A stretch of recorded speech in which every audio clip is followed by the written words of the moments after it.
সবাইকে আন্তরিকভাবে স্বাগত। বাংলাদেশে গত বুধবার সন্ধ্যা থেকে ধানমন্ডির ৩২ নম্বর বাড়ি, বঙ্গবন্ধু স্মৃতিবিজড়িত বাড়ি ধ্বংস করা হয়েছে, ভেঙে ফেলা হয়েছে।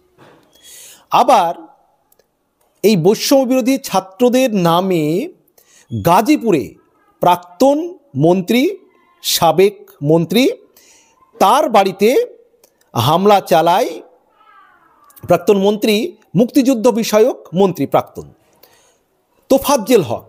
তার বাড়িতে এই বৈষম্য বিরোধী যে ছাত্র, সেই ছাত্ররা হামলা চালাতে যায় এবং সেই হামলা চালাতে গেলে সেখানে কিন্তু স্থানীয় জনতা একযোগে এককাট্টা হয়ে তাদেরকে ঘিরে ধরে এবং তাদের উপর আক্রমণ চালায় এবং এই আক্রমণে বেশ কয়েকজন ছাত্র তারা কিন্তু আহত হয়েছে, অনেকে হসপিটালে ভর্তি আছে।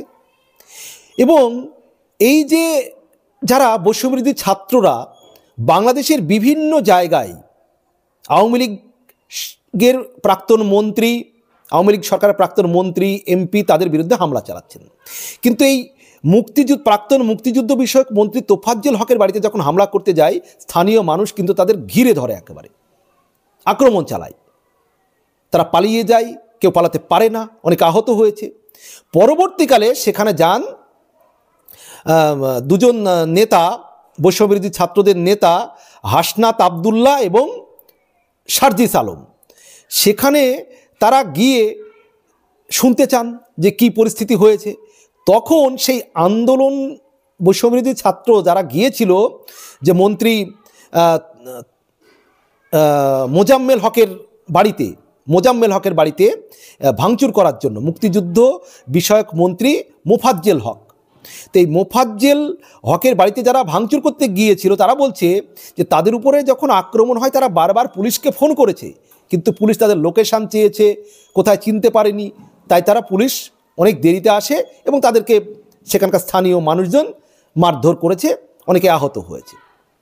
তাহলে বৈষম্যবিরোধী ছাত্ররা বুঝতে পারছেন, এই যে মুক্তিযুদ্ধ বিষয়ক মন্ত্রী মোজাম্মেল হকের বাড়িতে আক্রমণ করতে গিয়ে আপনারা পুলিশকে পাচ্ছেন না, যখন স্থানীয় জনতা যখন আপনাদের উপর আক্রমণ করছে, ঘিরে ধরেছে, পুলিশকে পাচ্ছেন না, আর আপনাদের বেলুন ফুটো হয়ে গিয়েছে।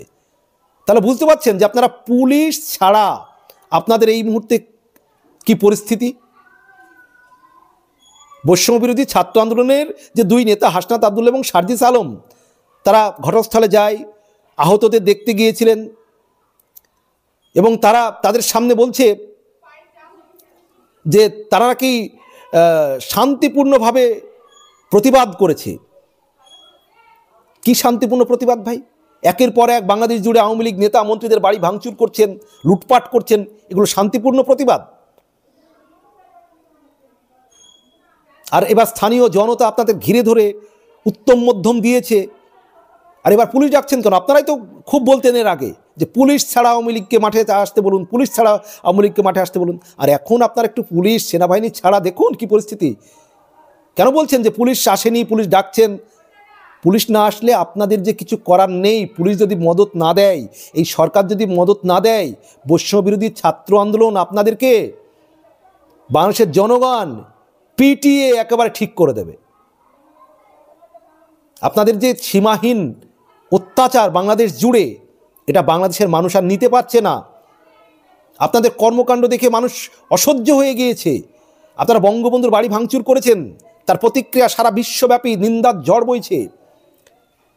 এমন কোনো দেশ নেই যে আপনাদের এই কাজকে সমর্থন করছে। সারা বিশ্ব থেকে আপনারা বিচ্ছিন্ন হয়ে যাচ্ছেন আপনাদের কর্মকাণ্ডের জন্য। বাংলাদেশের কি পরিস্থিতি হবে এর ফলে জানেন? সারা বিশ্ব যখন আপনাদের দিক থেকে নজর ঘুরিয়ে নেবে, আপনাদের দেশে যাবে কোনো শিল্পপতি, অর্থ বিনিয়োগ করবে? বাংলাদেশেরই যারা শিল্পপতি, অর্থবান মানুষ, তারা আর কেউ বাংলাদেশে অর্থ বিনিয়োগ করতে চাইবেন? যেভাবে আপনারা কল কারখানা ভাঙচুর করছেন, লুটপাট করছেন, যেভাবে সারা বাংলাদেশ জুড়ে চাঁদাবাজি, জুলুমবাজি চলছে, বাংলাদেশের কোনো শিল্পপতি, অর্থবান মানুষ তারা অর্থ বিনিয়োগ করবেন? কি পরিস্থিতি নিয়ে যাচ্ছেন এই বৈষম্যবিরোধী ছাত্র আন্দোলনের যারা সমর্থক ছাত্র জনতার নামে, আপনারা একবার ভেবে দেখেছেন? আর এক জায়গায় ঘুরে দাঁড়িয়েছে, আর এখন বলছেন যে পুলিশ ডাকলে আসছে না, পুলিশ ডাকলে আসছে না। তা আপনারা তো শিক্ষা পেয়ে গেলেন এই যে প্রাক্তন মুক্তিযুদ্ধ বিষয়ক মন্ত্রী মোজাম্মেল হকের বাড়িতে আক্রমণ করতে গিয়ে, যে পুলিশ না আসলে, পুলিশ ইন্ধন না দিলে আপনাদের অবস্থা কী হবে। এবং বাংলাদেশের প্রায় জায়গাতেই এরকম পরিস্থিতি হবে আপনাদের, পুলিশ যদি আপনাদের পাশে না থাকে।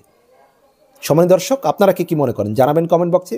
ভালো থাকবেন, সবার জন্য শুভকামনা।